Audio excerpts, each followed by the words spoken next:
so this video is for Thursday. This is 1.6.1. I need to change the top there so you know this is the first lesson in section 6. This is a new section. If you remember previously, section 5 was all about quadratics, solving them algebraically using the formula and by factoring. So this is now higher order polynomials, in other words, beyond quadratic. They could be cubic, quartic, or any higher degree. These are going to be solved only by factoring. They're not quadratic, so we can't use the quadratic formula. And we won't be solving them by graphing. And most of these aren't able to be solved algebraically in very few cases. So we'll just be looking at solving these by factoring. Again, there are still some similarities. If you were sitting here, I would have you guys mention those out to me. I would be asking. But it's still true that the equation has to equal 0, just like with quadratics. It has to be in descending order to facilitate with factoring, like especially factoring by grouping. Or we'll still have some trinomial factoring possibly. Factor, that'll be our first step will be to get a 0. And then our second step will be to factor.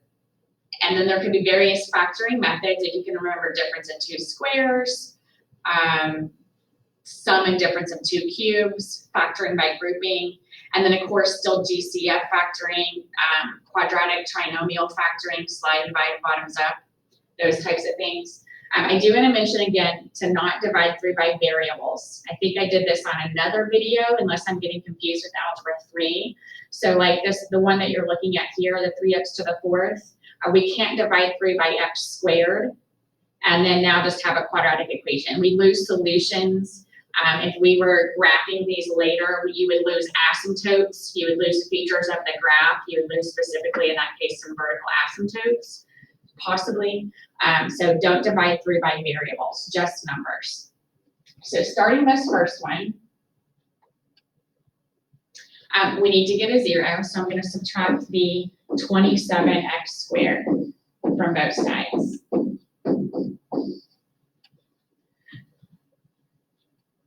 So we always want to check for a GCF first. In this case, we can take out a 3 and an x squared, and we'll be left with x squared minus 9. Now, you'll notice on tests, I have you show all work. I'll have that in all of the directions because you get partial credit. The questions are open-ended, not multiple choice. At this point, a lot of you can probably eyeball that the solutions are 0 and plus or minus 3. If you can, at this point, this would be enough work to show. But if you miss the question, the more work you show, the more partial credit I can give you if your answer happens to be wrong. So I'm factoring here, difference of 2 squares factoring. If for some reason, surely not, but if you've never seen that, contact me. I can give you a few to try or show you a video lesson, but that right there was difference of 2 squares factoring. So now this is completely factored. So we got a 0, did GCF factoring, and then difference of 2 squares factoring. So now we can set each factor equal to 0. And again, even if I say show your work, show all work, I know that you guys can do a lot of this in your head. I'm doing it to be clear, hopefully crystal clear, but you wouldn't have to necessarily show like these steps. But I've set each factor equal to 0. If we divide by 3, 0 over 3 is 0, and take the square root. Now we would normally need to double our root here, but plus or minus 0 is 0. Subtract 3, add 3. So our solutions are negative and positive 3 and 0. This was a quartic equation, and we would normally say we have 4 solutions, but this one had a multiplicity of 2. We got 2 from that, so that counts as 2 solutions. We'll talk more about multiplicities later. Okay, continuing, I think I only have 3 examples for this lesson. So here we have 4 terms. So you can see that in the box I have in the top right, we're going to end up factoring by grouping. But still, starting at the beginning, you would still want to get a 0, put these in descending order. So I'm subtracting 4x and 4. So they're in descending order. You would want to check for a GCF. You'd want to see, can I take out an x or a 4, or maybe a number and a variable. So still check for GCF. You will have them here sometimes. In this case, we don't. So since it's 4 terms, the only option available to you is grouping. You can't use quadratic trinomial because it's not a trinomial. Difference of 2 squares, sum and difference of 2 cubes have to be binomials. So the only option with 4 terms is grouping. So we're going to group the first 2 and the second 2. Now, when you do this, watch this. I've got to make this a plus negative because I'm getting ready to draw a parenthesis there. And that parenthesis means to do whatever this sign is right here to every term. If I had left this a minus, I would be changing the sign on that term. So, in other words, in a quick little summary, whenever you're grouping, group with a plus. If there is a minus there, so I'm going to go back. If there is a minus in front of that third term, group with a plus and make that a plus negative. So that 4 is still negative, negative 4x, but now we're grouping with a plus. I can't see the colors, but the colors are messed up, so I keep walking to my desktop to see what colors I'm using to make sure I'm kind of consistent. If you can kind of tell that I'm pausing or moving around. So now we're going to do GCF factoring out of each of these groups. So I can take out an x squared and then kind of cheat.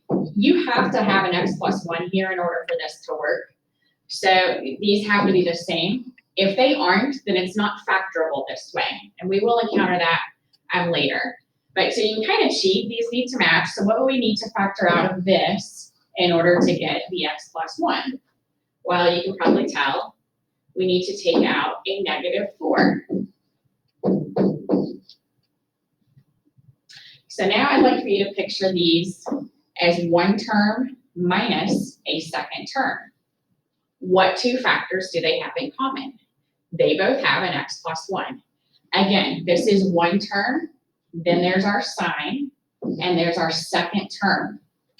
Those 2 terms have x plus 1 in common as a factor. So I'm going to get rid of all those little marks. And we're going to factor out an x plus 1.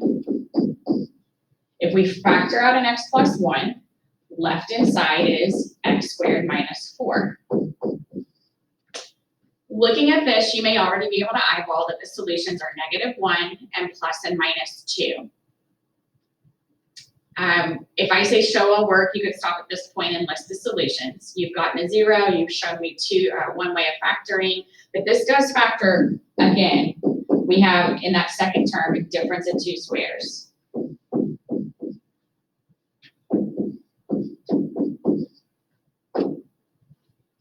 So I set each factor equal to 0. This is a little bit overkill here of a showing work. So set each factor equal to 0. I would subtract 1, subtract 2, and add 2. So the solutions are negative 2, negative 1, and positive 2.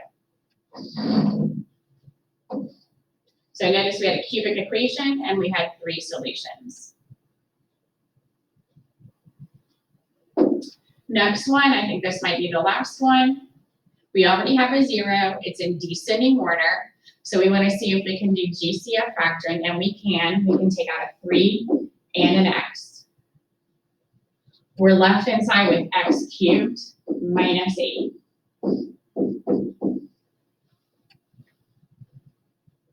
So now we're going to do difference of 2 cubes factoring.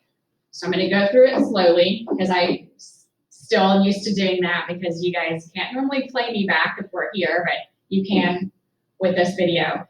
But if you remember with difference of 2 cubes or sum of 2 cubes, it's the same pattern. You take the cube root of the first term, the cube root of the second term, and you use the same sign. And then over here is going to be a trinomial. So take the cube root, same sign.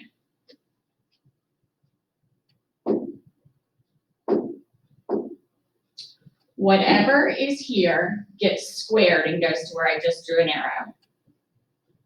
So I'm gonna have an x squared there.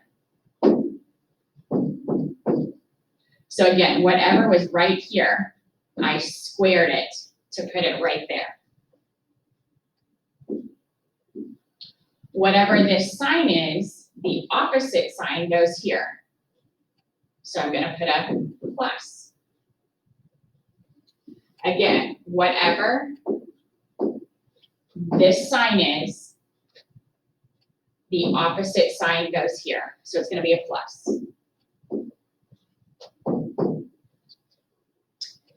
The middle term in this last parenthesis, the product of these two terms. So x times 2 is 2x.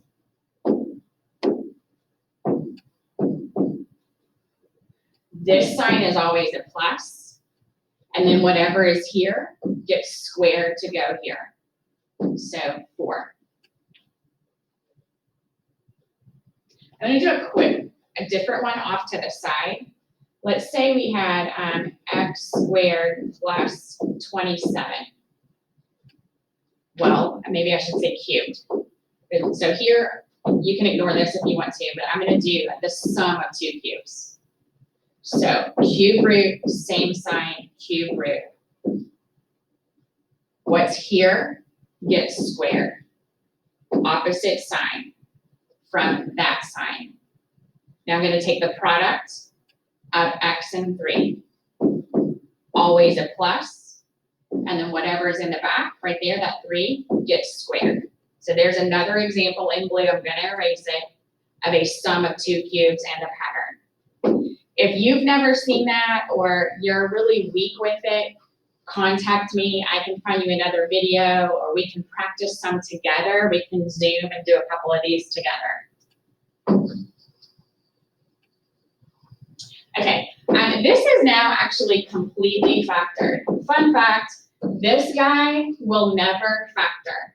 I know it's quadratic, you could try to do the x method, or if this coefficient wasn't 1, slide and divide and bottoms up, but it will never factor. That means you're always gonna have to use the quadratic formula, and the solutions will always be imaginary. So I'm gonna make a note of that and hopefully be able to leave it there. Won't factor ever.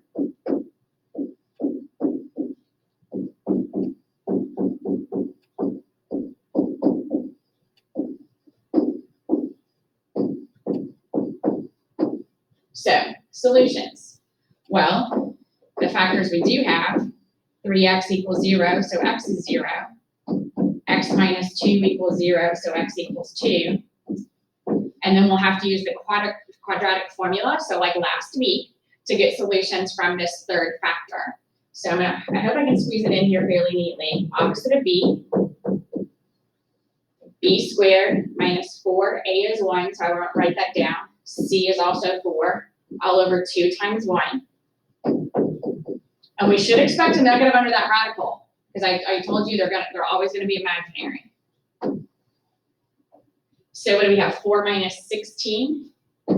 That's negative 12. Hope that's right? Opposite of b, b squared minus 4ac. Okay, so then we break this down. I'm gonna think of that as negative 1 times 4, that's my perfect square, times 3.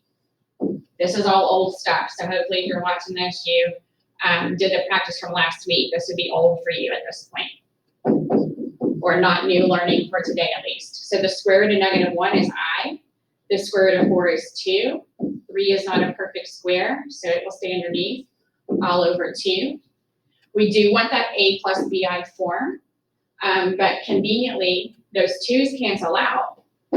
Negative 2 over 2 is negative 1, and then these 2's will cancel out. So this is gonna clean up fairly well. So I'm gonna have negative 1 plus or minus.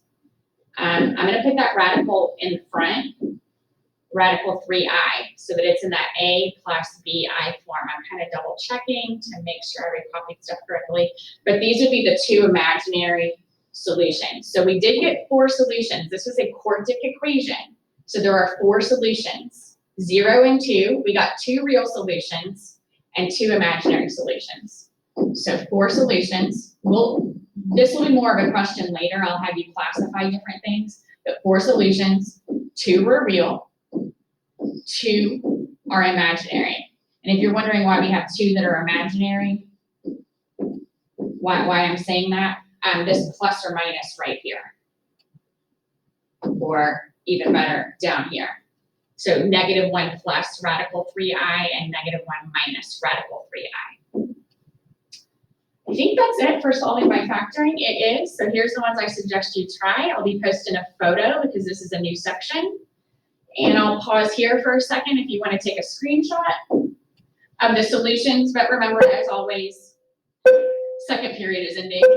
As always, this PDF, so, still static PDF slides will be right underneath this on my website. Please contact me if you have any questions.